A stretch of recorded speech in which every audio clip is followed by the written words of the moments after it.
الحمدللہ رب العالمین والصلاة والسلام علی سید الانبیاء والمرسلین۔ نیت المؤمن خیر من عملہ، مومن کی نیت اس کے عمل سے بہتر ہے۔ پچھلی ویڈیو کے اندر وضو کے فرائض اور وضو کا طریقہ کار بیان کیا گیا تھا۔ اب وضو کے مکروہات اور وضو کو توڑنے والی چیزیں جن کو نواقض وضو بھی کہا جاتا ہے وہ کون کون سی ہیں وہ آپ کے ساتھ بیان کی جائیں گی۔ غور طلب بات ہے کہ جو چیزیں مکروہات وضو ہیں وہ بہت سارے مسلمان بہنوں کو بھائیوں کو نہیں معلوم، اسی طرح نواقض وضو جو ہیں بہت سارے بھائیوں کو اور بہنوں کو معلوم نہیں ہے۔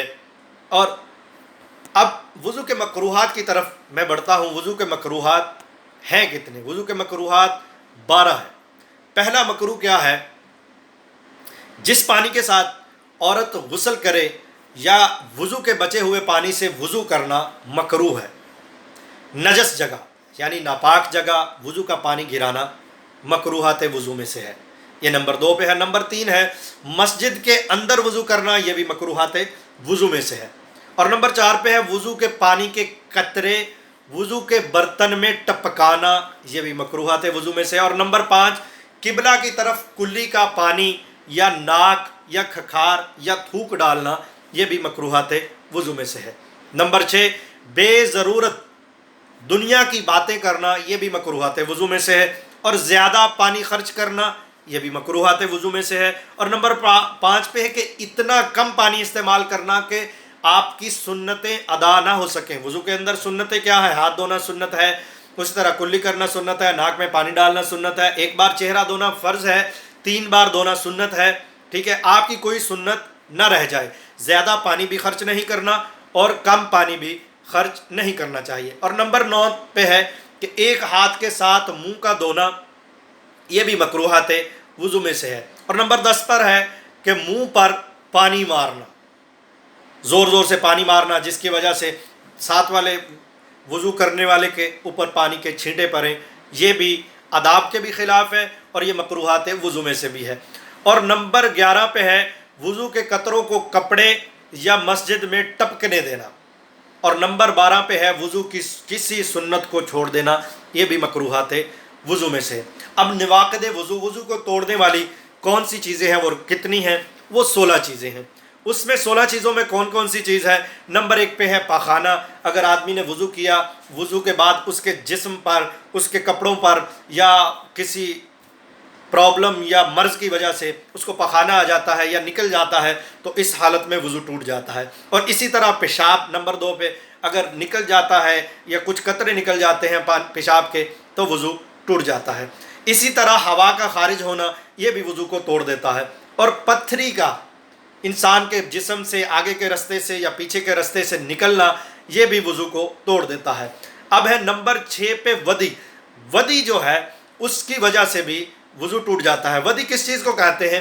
وہ سفید پانی، وہ سفید رطوبت ہے جو پیشاب کے ساتھ نکلتی ہے، اس کو ودی کہتے ہیں۔ اور مزی، مزی کے ساتھ بھی وضو ٹوٹ جاتا ہے۔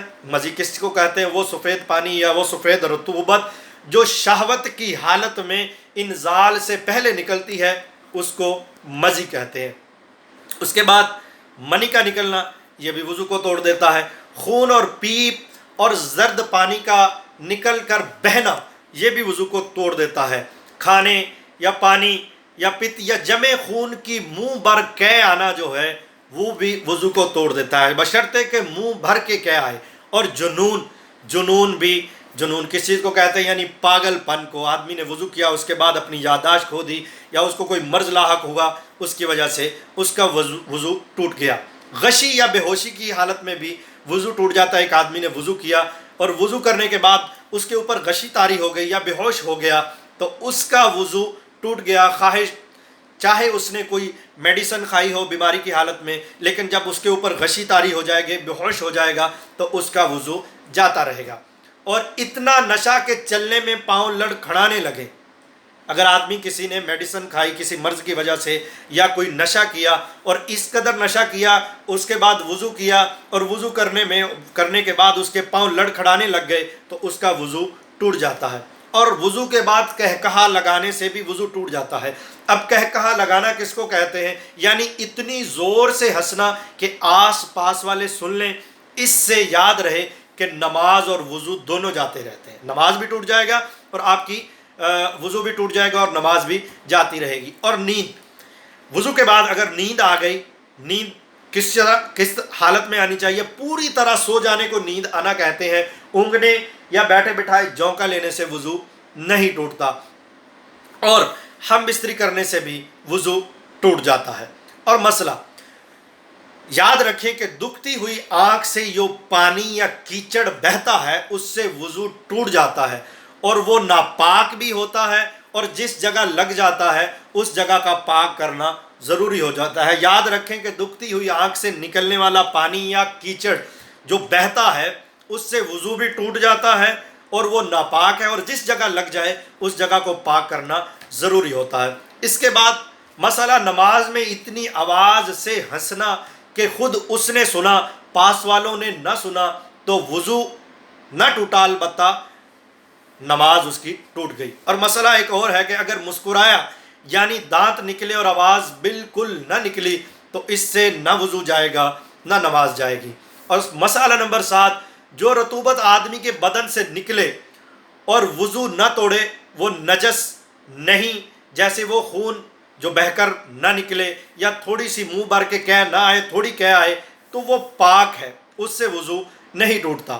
اور مسئلہ رال، تھوک، پسینہ، میل پاک ہیں، یہ چیزیں اگر بدن یا کپڑے پر لگی ہوں تو نماز ہو جائے گی، لیکن صاف کر لینا اچھا ہے۔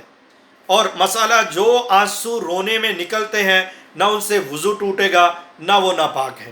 گھٹنا یا سطر کھلنے سے، اپنا یا دوسرے کا سطر دیکھنے سے یا چھونے سے وضو نہیں جاتا۔ دودھ پیتے بچے نے کہہ کی، اگر وہ منہ بھر ہے تو ناپاک ہے، درہم سے زیادہ ہے، جس چیز کو لگ جائے ناپاک کر دے گی، لیکن اگر یہ دودھ معدہ سے نہیں آیا ہے بلکہ سینہ تک پہنچ کر پلٹ آیا تو پاک ہے۔ اور آخری مسئلہ یہ ہے، وضو کے بیچ میں وضو ٹوٹ گیا، پھر سے وضو کرے، حتیٰ کہ اگر اس نے پانی ہاتھ میں لیا، چلو میں پانی لیا کلی کرنے کے لیے، تو اس کی ہوا خارج ہو گئی، جو ہاتھ میں پانی ہے اس کو بھی پھینک دے، دوبارہ سے نیت کر کے بسم اللہ الرحمن الرحیم پڑھ کر دوبارہ پانی لے کر وضو کرے، کیونکہ جو اس کے ہاتھ میں پانی ہوگا اس پانی کے ساتھ وضو نہ کرے، اگر وضو کے دوران اس کا وضو ٹوٹ جاتا ہے۔ اللہ تبارک و تعالی ہم کو وضو کے صحیح طریقے کو سمجھ کر عمل کرنے کی، تمام بہنوں تمام بھائیوں کو عمل کرنے کی اور دوسروں تک اس پیغام کو پہنچانے کی، اور اس کے بعد جو مکروہات وضو ہیں ان سے بچنے اور احتیاط کرنے کی، اور جو نواقض وضو ہیں ان کی معلومات اپنے پاس محفوظ کرنے اور دوسروں تک، ماؤں بہنوں تک اور بھائیوں تک پہنچانے کی توفیق عطا فرمائے۔ وما علینا الا البلاغ المبین۔